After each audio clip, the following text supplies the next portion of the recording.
Good morning, everyone. Joe Madden here at the Joe Madden Sports Show. My guest today really doesn't need an introduction. Going to give him one anyway. Chris Myers of Fox Sports. Chris, welcome to the show. Thank you for having me on, and it's nice to talk to you. It is such an honor to have you on. You're one of the hardest working people in the sports broadcasting industry. You having the time to do this show today means so much.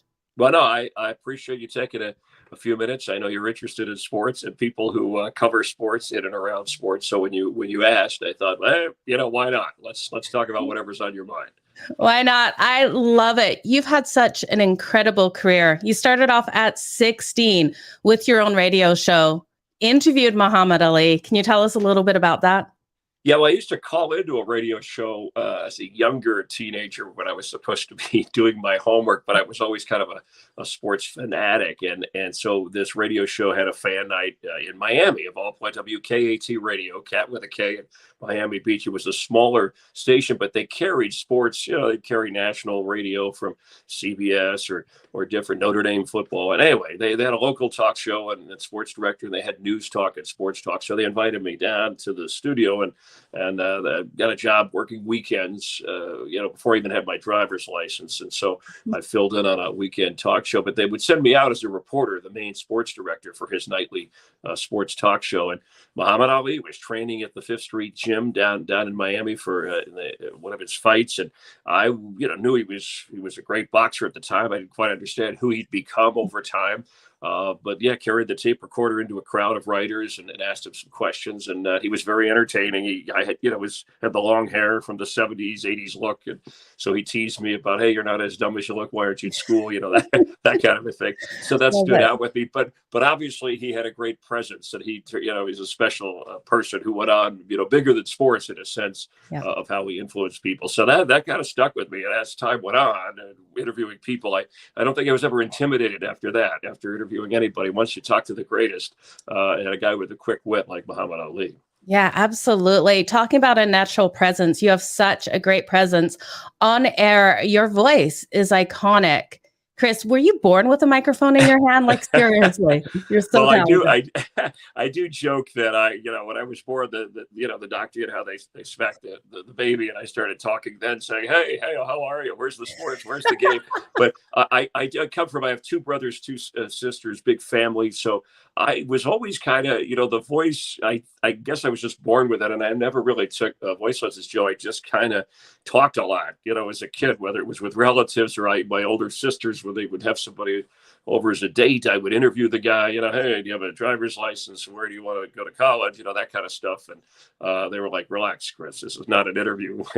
Wait till you get your own show, which eventually I did. But so, yeah, the voice just kind of came along. It was more relating to people and understanding situations, and grew up in a mixed neighborhood in the Miami, South Florida, Broward County area. So I was around a lot of different types of backgrounds of people, which I think was a benefit as well. But the voice, it's funny, I'll be at an airport or somewhere, and somebody from behind me, when I'm ordering an iced tea, will say, hey, I know that voice. And sometimes I don't get, I've been called Dan Fowler and Chris Patrick, sometimes Dan Fowler and Chris Fowler and Dan Patrick, and eventually, through the years at ESPN and then Fox. But I know they're sports fans, so that's the important thing, and it's nice of them to say hello. Absolutely. I'm sure you've had that moment in the grocery store when that fan came running up to you, knowing your voice, knowing your face. Do you remember that first time that happened to you, Chris? Wow. It happened. Yeah. It happened on when I say locally, because I worked in Miami TV weekends after radio, and then I worked in New Orleans for a while in local TV, and each spot was a little different. Miami, a growing, bigger city. New Orleans was a little more neighborhood-like, so I sensed it there. But when I first did as a reporter at ESPN, and then I did the Sports Center for a 4-year stretch, and then later Up Close, the interview show, once on a national scale, traveling, and people would really start to, it was a little alarming, because I'd be, okay, I'm out of my home area and I'm somewhere else, and somebody would say, hey, and so I'm thinking, do I know him from high school or college, or did I, meet the, and then there was just a sports fan who wanted to talk and say, hey, we like watching this cable channel that's all sports, and so yeah, it was kind of, it's just rewarding to know that that people are paying attention, appreciate your work, and then nice enough to kind of, they're not bothering you if they come up and say hi and say, hey, I really like this, or oh, you guys did this on my team. I think that's a good thing. It always has been a good thing. Yeah, you've made such a name for yourself. Do you remember what your aha moment was? Did you have one of those where you're like, wow, I've made it? You've worked with ESPN, you're with Fox Sports now, your career's been incredible. But was there that one moment or that one interview where you're like, I'm doing exactly what I was meant to do. I've made it. This is just the moment right here.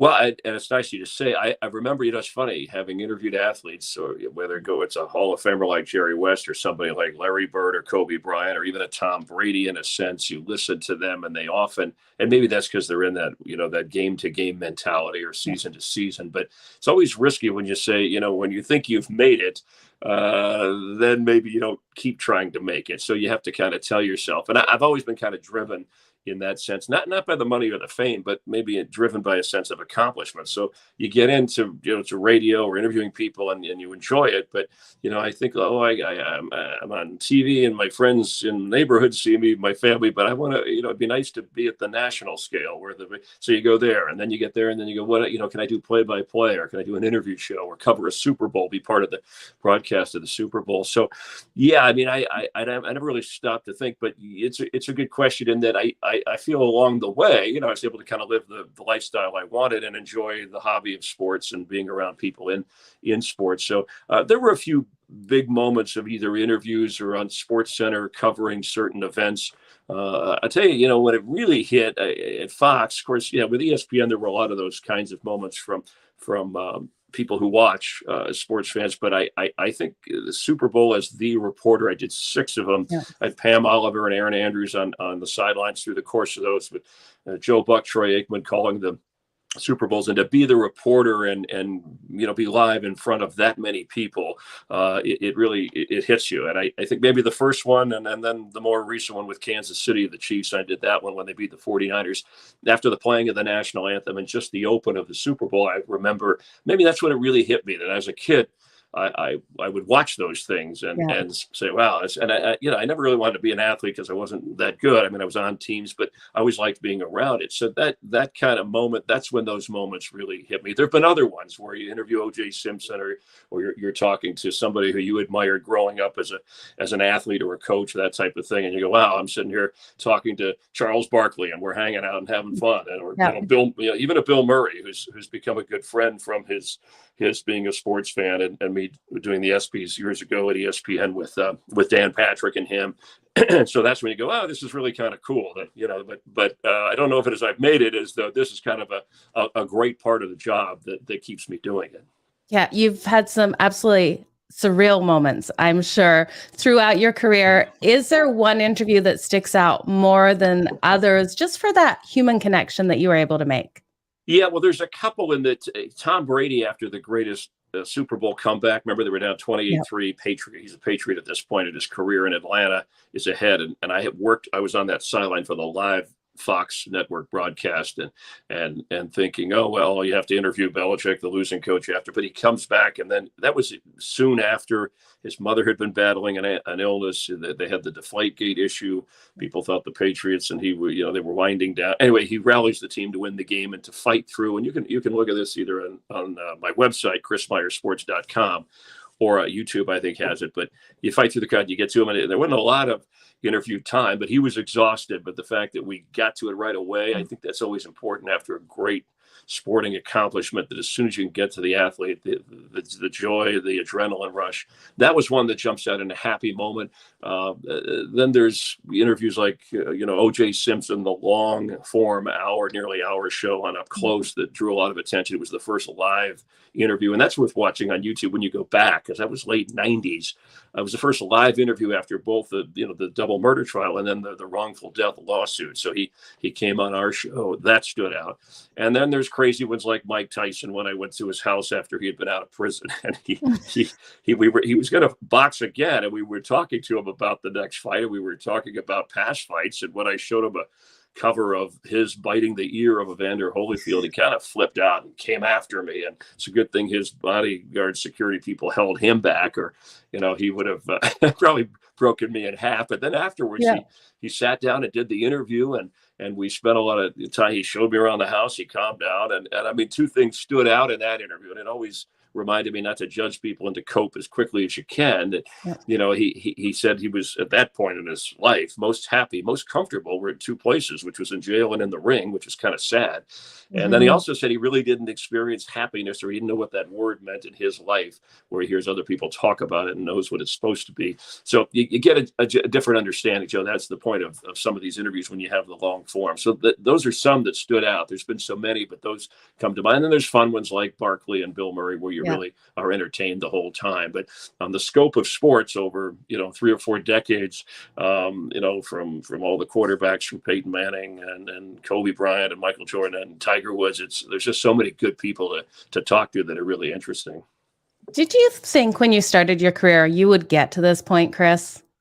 No, I didn't think that. I thought I would. My goal, believe it or not, was to get on host an NFL show like you see now with Fox and CBS and Amazon, even NFL Network. But at the time, there were just a couple of them when I was watching. And Brent Musburger, who I think recently has retired and had such a career as a host and then later play-by-play, was the guy hosting the CBS NFL on Fox. Excuse me, let's see, I forget the NFL Today is what they called it. That's right. It was the NFL Today, and he had Jimmy the Greek and Irv Cross and Phyllis George was on, and so that show was kind of the standard at the time. So as a young person watching football and broadcasting, there were some people on radio and TV that I admired, but I thought, wow, if I get to do that kind of a show, that would be, because football was kind of my first passion, NFL football. I said that then I would know I made it. And then who knew that all these other shows would sprout up? The NFL would become even bigger than it was,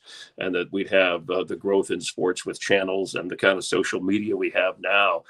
So yeah, I really didn't know what to expect, but I was a kind of a kid who would write goals down and that type of thing. Okay, I'm doing radio now. I want to I want to get into TV. I want to get to network TV. That type of thing. So a lot of those have been checked off in a good way. I love it. And I'm sure there's a lot more on your list that you want to accomplish. I want to ask you about your hardest interview you've ever done. Was there an interview where either the person just didn't want to be there, you really had to draw stuff out of them? Did you ever have someone just walk off on an interview? Yeah, I've had, Jim Harbaugh, the current coach of Michigan, and I'm not telling anything that people probably haven't seen it. When he was a 49ers head coach, they are obligated by the NFL, even when they lose in a championship game, to come over and tape or do an interview with the network carrying the game. And so he kind of ran from that and blew me off. As far as a difficult interview, I haven't really had. There's been people who have. I wouldn't say they didn't want to be there, but they weren't as comfortable. So they would give you short answers, and in a half hour, like what we're doing. If somebody's not conversing with you, then it doesn't move along. And I don't know if people watch late night Johnny Carson or even Howard Stern today, listening to him, they're good at, whether you like their style or not. It's obviously very different eras, but I paid attention to them and a lot of other people growing up, how they interviewed and how they related to people. And I think it starts with, making somebody comfortable so that they'll at least open up and talk to you, even if they're a little bit shy or even if they're uncomfortable at first. And it's not to try to trick them into anything. It's to get, them into a conversation that they want to talk about, things they want to talk about. So, and I was never the kind of let's hammer them, that kind of, there are newsy interviews and post-game interviews, but in a conversation like this, I found that most people eventually would come around, and if they didn't want to talk, then we pretty much would say, hey, if you don't want to do the interview, if there's a misunderstanding, then we won't do it.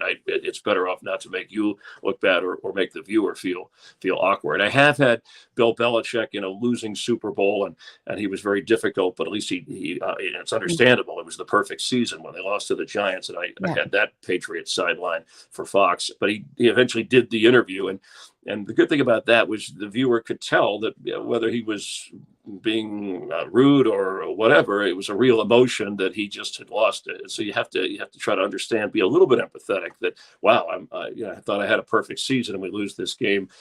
So those still serve a purpose, I think. But usually, if you treat people well, and this is something I saw in a movie, Joe, a long time ago, and I kind of used this along the way, that if you treat the regular guy like a famous person and the famous person like a regular guy or person, then you get the good balance. And so with athletes, whether they were the superstar like Ali or somebody like, or they were just a guy coming up, if you treat them with that kind of balance, then I think you get the best response out of them. Chris, what was it like walking up to Bill Belichick after they had lost that game? What were you feeling like having to walk up and talk to him in that situation? Well, at first he didn't, there was a major delay and he didn't want to do it. So I thought, well, is this another case where, some coaches, even though they're required, they're just not going to do it and they'll pay a fine or their team will cover for them. I mean, that was back a while ago. But I was a little anxious. I got to tell you, usually I don't get, I get excited about an interview. I don't get nervous to the point that, because you're trying to think of, at least I am, what questions and the amount of time I have, does the viewer, do they want to know? Obviously the game was closer from what I remember. I remember Randy Moss catches a touchdown, and then the Giants come back, as they did so well with Eli Manning, to pull off these upsets in the 2 Super Bowls. This was that perfect season one. So for me, I'm trying to process, and we couldn't do it live because he didn't come out right away. So we're gonna tape it and turn it around really quick. So we're on in that Fox post game show, and the producer gave me some thoughts, but I'm thinking, well, how many questions am I going to have? I don't want him to walk away. That looks rude, So and if he doesn't show up for an interview, maybe I can go get Randy Moss, who I had a pretty good relationship with, and through the years have interviewed him, and I know he's always candid and entertaining, even in defeat. It was probably, in terms of when you asked my toughest interview, my toughest pre-interview thought in my head that was kind of the feeling. And is he gonna, he's obviously very short anyway with his answers. That's Bill Belichick is more focused on coaching than he is talking about coaching with interviews. At least that was his history back then. So that was I would say a challenging pre-interview feeling, maybe one of the most. Yeah, I bet it was. It would have been a surreal moment in your life, in your career. We do have a question from one of our viewers wondering what the craziest play you've ever called. So I guess they're referring to play-by-play in games. Yeah, I've done NFL with Fox for and I do the Buccaneers preseason games, having come from Florida. I've done some baseball play-by-play. I called a lot of crazy. There was a Kyler Murray to Larry Fitzgerald. There was a game, and it was a series of plays with the Baltimore Ravens and the Vikings. And boy, this might have been 6, 7, 8 years ago in Baltimore, where it was snowing, and it snowed during the game to the point where you couldn't see the numbers along the sideline, and we had to kind of superimpose those in. So it was obviously hard to see the jersey numbers. There's been games, and Joe Flacco, the Vikings, Cordero Patterson at the time was with them returning a kickoff, and it was a kind of a sluggish game. When it got to the last 2 minutes, it seemed like each team was scoring in a matter of seconds, and it really was like a video game before video games were established in that form. So those series of plays have kind of jumped out at me. But calling a Tom Brady game last year, that wasn't really a play, but it was one of those moments where they're playing the Jets in New York, and this is when Antonio Brown, during the game, is upset and takes his shirt off and jersey and runs out on the field and waves up at the fans, and then runs in. He was upset about playing time or whatever. And so that was in the middle of the game. I mean, Brady's trying to snap the ball on offense, and here in the corner of the field is his teammate running around doing this. So that was an awkward.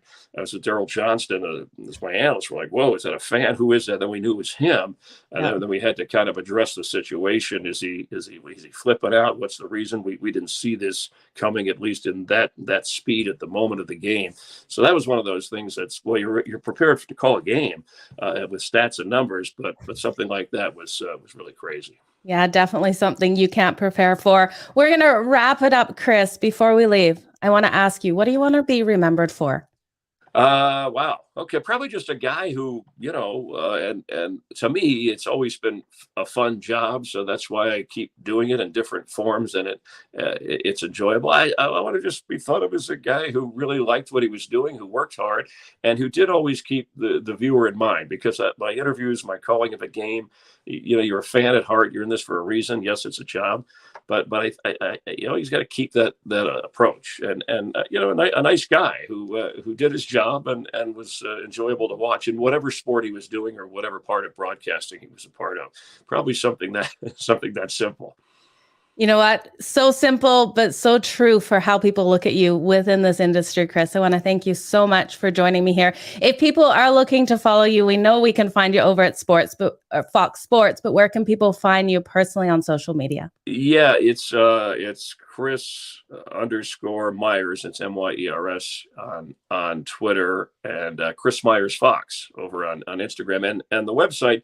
I put up kind of an NFL daily briefing thing that somebody from our crew works on for football from writers around the country that shows up at chrismyersports.com. And sometimes we have some old interviews there of some of the people I've talked about that through the years, whether it's Joe Montana or I don't know, Barry Sanders. I mean that have been compiled through that on YouTube. So if people want to check that out, they certainly can, because I've had people ask about some of the things you asked about, and there's a place they can go watch most of those, Phil Jackson, etc. Absolutely. You guys, I will drop the link to that below. Make sure you go over and give Chris Myers a follow. Chris, again, absolute honor to have you here. Thank you, and keep killing it in the industry. Well, thank you. No, and I enjoyed the conversation. You asked some really interesting questions. It got the mind kicking and going again. So keep up the good work. Thank you, Chris. Have a wonderful day. We'll see you. You too. Thank you.